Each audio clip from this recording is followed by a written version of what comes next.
nunca porque Ele te ama. Não desampara nunca porque Ele cuida de você.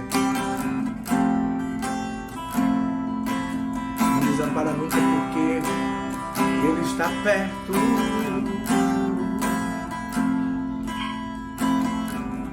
Mesmo sendo assim, pobre e pecador, Deus me ama.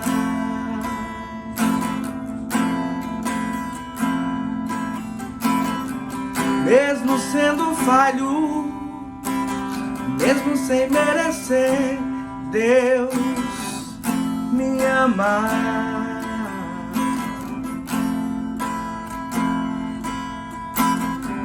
Se estou fraco, se eu estou caído, Ele não deixa de me amar. E sem o seu amor, sem o seu perdão, o que seria de mim?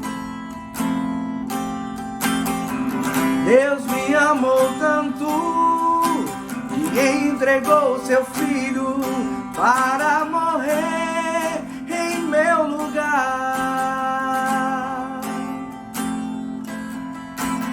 Deus me ama e o seu amor é tão grande, condicional.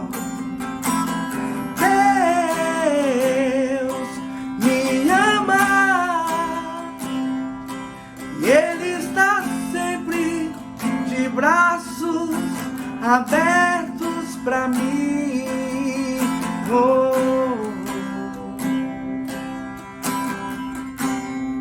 Quão grande é o seu amor, amor que cuida, que fortalece, é o seu amor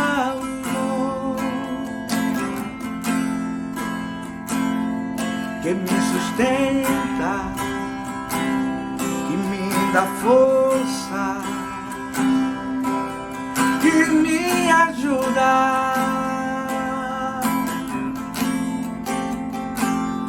Estou seguro,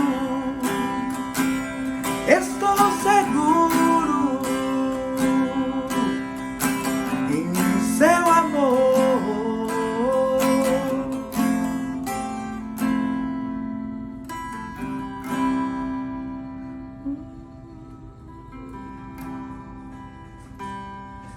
Seu amor,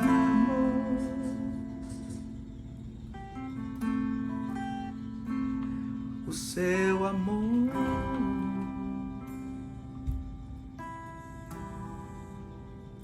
aleluia.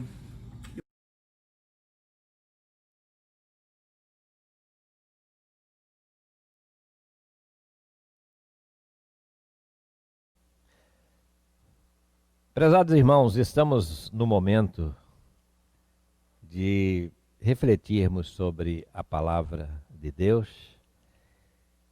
Nesta manhã de domingo, momento de abrirmos a Bíblia, abrirmos a palavra e ouvirmos aquilo que o Senhor tem para a nossa vida. E eu quero ler 3 versículos do capítulo 10 do Evangelho de Mateus. Mateus capítulo 10, versículo 40, 41 e 42. Esses versos, eles nos dizem assim: quem vos recebe, a mim me recebe. E quem me recebe, recebe aquele que me enviou. Quem recebe um profeta no caráter de profeta, receberá o galardão de profeta. Quem recebe um justo no caráter de justo, receberá o galardão de justo. E quem dera beber, ainda que seja um copo de água fria, a um destes pequeninos, por ser este meu discípulo, em verdade vos digo que de modo algum perderá o seu galardão. Como eu disse no início do culto, o mês de julho é um mês para a Igreja de Jesus Cristo refletir sobre a sua missão, sobre o trabalho que ela tem a realizar neste mundo. Nós estamos aqui porque temos uma missão. A igreja, ela é essa missão de Deus, é a enviada de Deus ao mundo. E enviada para um trabalho, enviada para uma missão. É assim que lemos quando colocamos o nosso olhar sobre o capítulo 17 do Evangelho de João, quando Jesus fala ali explicitamente na sua oração sobre a missão da igreja. E ele vai dizer naquela oração, ele vai dizer que não quer que nós sejamos tirados do mundo. Mas por quê? Porque nós somos enviados ao mundo. Nós temos uma missão nesse mundo, nós temos um trabalho a fazer. E aí nós dizemos assim nas nossas palavras, a missão da igreja é pregar o evangelho. Sim, mas o que significa dizer que a missão da igreja é pregar o evangelho? Isso significa simplesmente abrir a escritura, abrir o texto, abrir a palavra e ler e falar e meditar apenas sobre aquilo que está no texto. É isso que é pregar o evangelho? E é nisso que consiste a missão da igreja? Ou a missão da igreja vai muito além disso? Ou a missão da igreja tem a ver, nos seus conflitos e nas suas inquietações, a igreja aprender através dos tempos e através das eras a lidar com as mais diversas situações pelas quais o mundo inteiro passa. A cada momento, a cada época e a cada instante, nós vivemos situações diferentes, vivemos em contextos diferentes, passamos por sacrifícios e por aflições diferentes. A igreja está aí presente há mais de 20 séculos, e ela está atravessando esses séculos, convivendo com as mais diversas situações pelas quais o mundo tem passado. A igreja vem lá desde aquele dia, quando Jesus anuncia, historicamente, eu edificarei a minha igreja. E ali estava começando essa igreja, e no Pentecoste a igreja começa o seu trabalho de uma forma efetiva, porque a partir dali é a igreja de Cristo revestida com o poder do Espírito Santo para fazer tudo aquilo que nós, por nós mesmos, não podemos fazer. Não temos condições de fazer a não ser na força do Espírito, no poder do Espírito, na ação do Espírito da vida de cada crente, de cada pessoa e da comunidade de um modo geral. Então essa expressão, nós estamos aqui para pregar o Evangelho, ela simplesmente, dessa forma como é dita, ela é muito simplista. E a gente precisa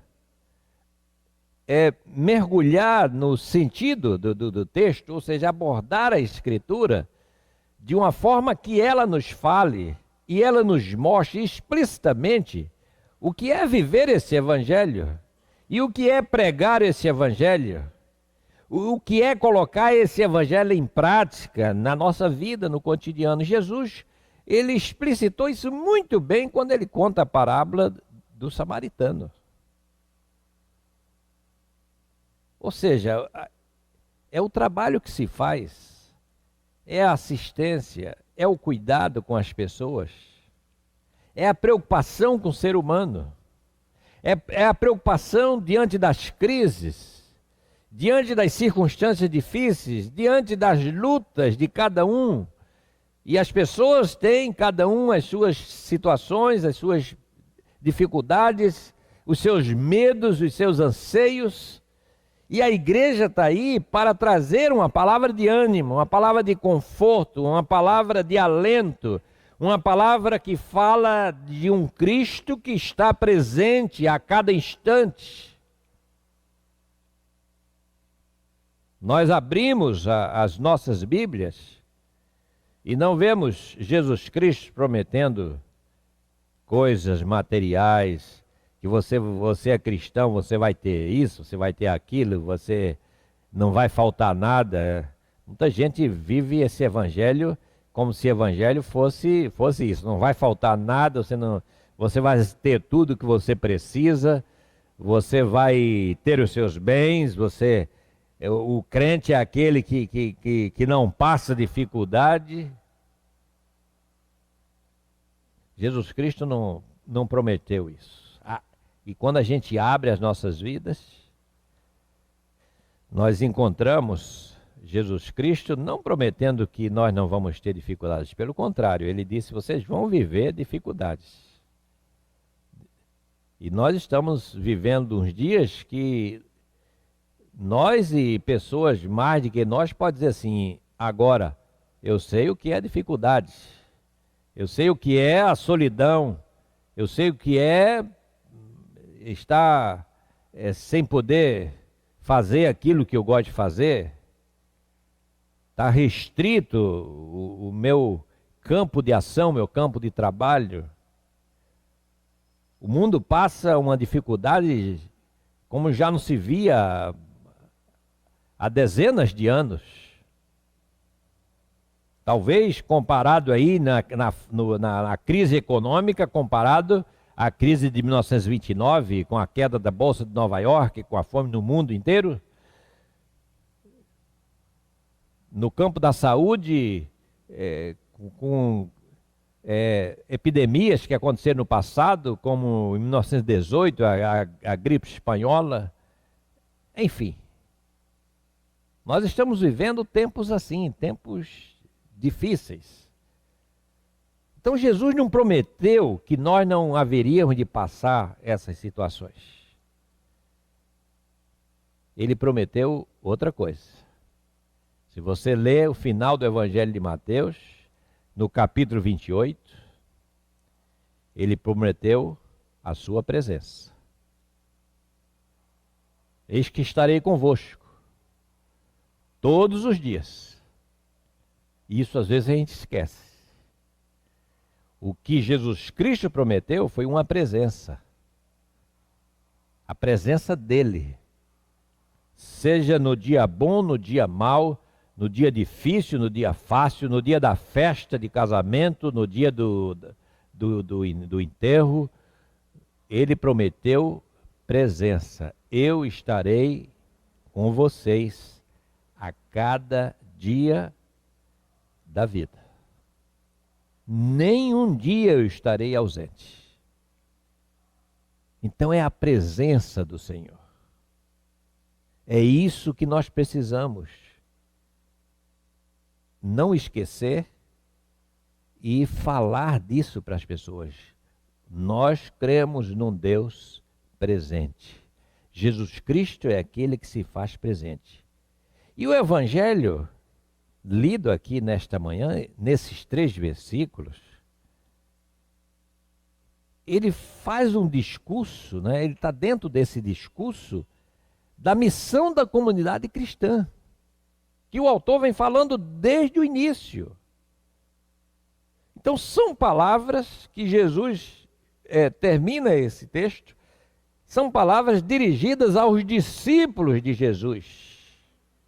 Aqueles que assumiram esse discipulado, pessoas que foram acolhidas, que receberam o chamado, e depois de receber o chamado, elas passam por esse discipulado e recebem o envio para a missão. Infelizmente, são poucos os que assumem o compromisso de receber a fé, e a fé aqui no sentido de receber a doutrina e se dispor a levá-la adiante. Então Jesus é apresentado aqui como o bom pastor. Quem é Jesus? Ele é o bom pastor. Como diz o Evangelho de João no capítulo 10. Ele é o bom pastor que tem compaixão das ovelhas dispersas. Ele é o bom pastor que tem compaixão das ovelhas perdidas, das desgarradas, daquelas que estão se sentindo abandonadas, sofridas, com problemas que, segundo elas, não têm solução. Jesus é esse bom pastor que se preocupa com cada uma das suas ovelhas, aquelas que estão no rebanho e aquelas que não estão no rebanho. Então os discípulos de Jesus abraçam a missão porque o bom pastor, ele se compadece das ovelhas desgarradas e agora ele envia esses discípulos para irem em seu nome. Que vocês possam ir e que vocês vão, caminhem e vá em meu nome. E em meu nome faça aquilo que precisa ser feito. Cure os enfermos, pregue o evangelho em palavras, mas muito mais do que isso, pregue o evangelho em ação, em atitude, em atividades, em palavras que demonstrem amizade, empatia, e levem avante essa palavra. Então, nesse capítulo, nós encontramos aqui a definição do que é ser um apóstolo.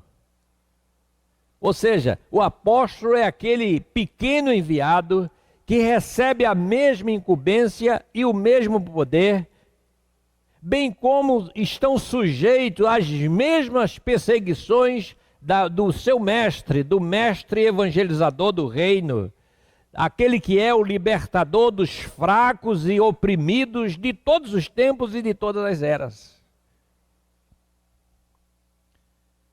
Para ser profeta da parte de Deus, é preciso estar em sintonia com aquilo que o seu Senhor pretende transmitir às pessoas.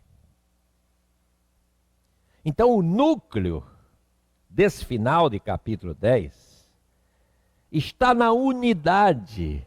Veja que o texto, ele está falando de uma unidade nem sempre perceptível, mas quando a gente fala dela, essa unidade ela fica visível. A unidade entre Deus, aquele que envia, a unidade entre Jesus, o enviado, e a pessoa que se torna porta-voz da mensagem a ser anunciada.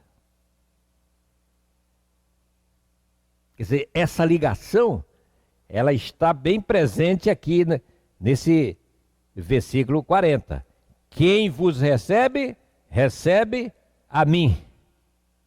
E quem me recebe, recebe aquele que me enviou. Ou seja, aqui está Deus, aquele que enviou, ali está o enviado, Jesus Cristo, que é alguém a ser recebido também, e está aqueles que são enviados, profetas, apóstolos, e todos os demais que são enviados para anunciar uma mensagem, para anunciar uma palavra. Deus, Jesus Cristo e a igreja. Sem essa ordem e sem essa unidade, sem essa comunhão entre o Pai, o Filho e aqueles que são enviados na força do Espírito Santo, não há evangelho a ser pregado. Aí passa a ser o evangelho de cada um. O evangelho de Cristo é um só. Por isso a palavra diz, há uma só doutrina. Quando Paulo fala aos Efésios, há uma só fé, ele está dizendo assim, há uma só doutrina, não tem várias doutrinas, só tem uma doutrina. Só tem um ensino. Só tem uma palavra, que é aquela palavra que vem da parte de Deus. E essa palavra precisa ser transmitida com fidelidade. Por isso que a igreja é apostólica, porque os apóstolos foram aqueles que, fiéis àquilo que receberam do Senhor, eles transmitiram essa mensagem. Então a igreja, ela é apostólica no sentido que ela é fiel à tradição e à transmissão daquilo que precisa ser dito e anunciado. A igreja é uma, é una. A igreja é santa porque ela é separada. A igreja está espalhada no mundo inteiro. E a igreja é apostólica. Ela só tem uma doutrina, não tem várias doutrinas. É a doutrina do Jesus Cristo, Filho de Deus, que foi enviado para a salvação de todo aquele que crê. Então o texto está dizendo aqui, não é? Quem recebe um profeta, recebe a Jesus que o enviou. E quem recebe a Jesus, recebe a Deus, que enviou Jesus. E aquele que recebe a Jesus, ele está recebendo também a esses que foram enviados por ele. Então tudo passa pelo envio. O chamado de Jesus foi primeiramente aos 12. Mas depois esse chamado, nós vamos ler nas cartas paulinas principalmente, esse chamado atinge aos profetas. E ele diz assim, são muitos profetas chamados para anunciar o advento do reino. E depois o texto fala aqui dos justos. Quem recebe um justo, versículo 41, no caráter de justo, receberá o galardão de justo. Ou seja, quem são esses justos? Todos aqueles que abraçam a fé e vivem de acordo com ela. Esses são justos, não porque são bons, não porque são melhores do que ninguém. Eles são justos porque foram justificados em Cristo Jesus. Ele é o justo. É ele, Jesus Cristo, o único justo. O justo que a gente coloca um J maiúsculo. Nós somos pacientes nessa justificação. Nós fomos justificados, recebemos essa justificação nele, Cristo Jesus. Então quem recebe a um justo, desses justificados por Cristo, esse também é abençoado. E o texto diz assim, e quem der de beber, ainda que seja um copo de água fria, e ele menciona aqui um copo de água fria, que era a coisa mais simples, ou seja, aquilo que não se podia negar a um viajante era um copo de água fria. Ou seja, se não quisesse dar nada, se não quisesse dar um jantar, se não quisesse mandar entrar, se não quisesse recepcionar, se não quisesse receber, o mínimo que tinha que se fazer é dizer aqui, está aqui um copo de água fria que eu fui pegar no pote e está aqui para você. Essa menção do verso 42, os judeus entendiam assim, quem der de beber, ainda que seja somente um copo de água fria, a um desses pequeninos, por ser ele meu discípulo, esse também não perderá o seu galardão.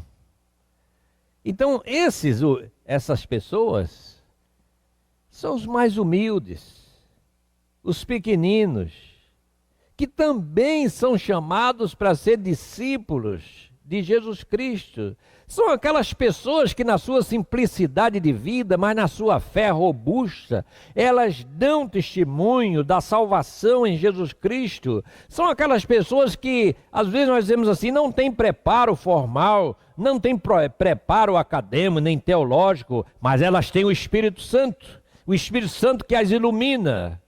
O Espírito Santo que fala às suas mentes e seus corações e as tornam capazes de testemunhar e falar das maravilhas de Deus na sua vida.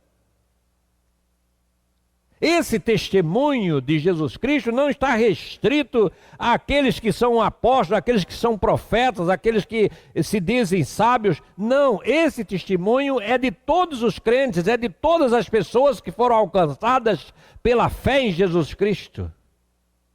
No entanto, essas classes, apóstolos, profetas, justos, pequeninos, elas não se excluem. Um profeta, um justo, um pequenino, elas estão na mesma categoria. Porque Jesus não nos enxerga como nós fazemos com as pessoas que nos cercam. Todos somos, diante dele, sabe o quê? Pecadores. Porque a justificação é um gesto de Jesus que deu a sua vida por nossa redenção. Todos são pequeninos. Todos são alvos da inimizade do mundo que nos cerca. Então esse gesto aqui de falar desses pequeninos é o gesto de falar assim, todas as pessoas alcançadas pelo poder de Deus, dessesinho mais simples, essas pessoas também, elas são testemunhas, e testemunhas valorosas daquilo que Cristo pode fazer na vida de uma pessoa. Por isso, meu amado irmão, você que nessa manhã nos assiste, você que nessa manhã está junto conosco na reflexão, na meditação dessa palavra, eu quero dizer para você que aqui não tem hierarquia. Apesar do texto falar, não é, de profetas, de pessoas justas, de pequeninos, e aí a gente na nossa mente, que a nossa mente é sempre assim subordinacionista, a gente sempre faz assim, apóstolos, profetas, justos, pequeninos, a gente sempre faz essas, assim, Jesus Cristo, ele não faz nada disso. Seja o apóstolo, seja o profeta, seja o justo, seja o pequenino, nós somos todos iguais diante do Senhor Jesus.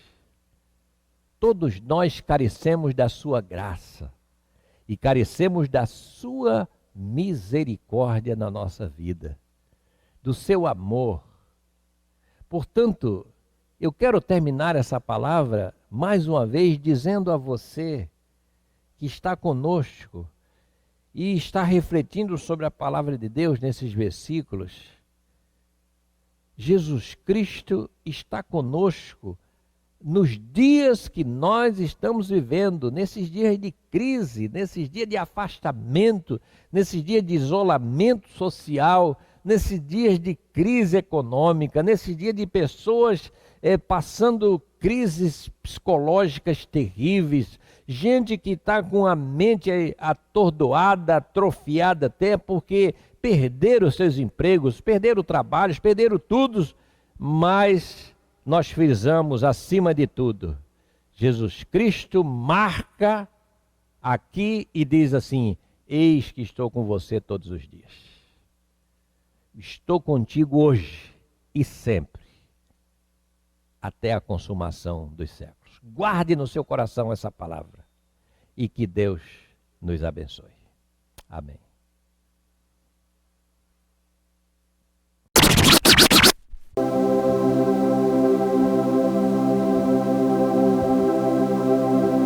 Eu queria ter mais que uma voz, mais que um amor e uma vida pra te oferecer, pois tu és muito mais que eu possa ter em meu ser.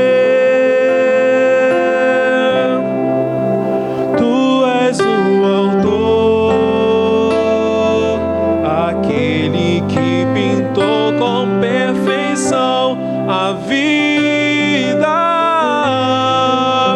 tu és o Senhor, aquele que me amou e és o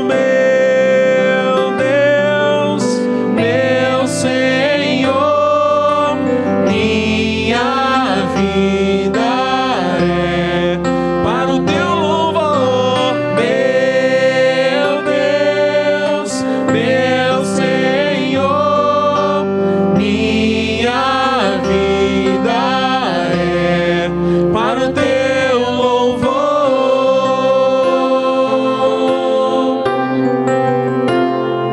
Oh, eu queria ter mais que uma voz, mais que um amor e uma vida pra te oferecer, pois tu és muito mais que eu posso